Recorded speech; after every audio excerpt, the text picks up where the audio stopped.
Hi! Update naman tayo sa bunga ng ating kalabasa. Guys. Ayan, may mga buko na siyang ganyan. Ayan o.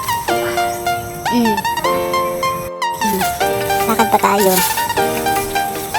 Gandahan at baka makaapak tayo ng mga buko. Kasi dalawang sunod. Saka ito po.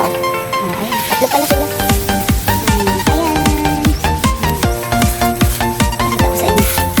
Una ito ay parang walang mga bunga. Ay ngayon, naglabasa na. Ayan.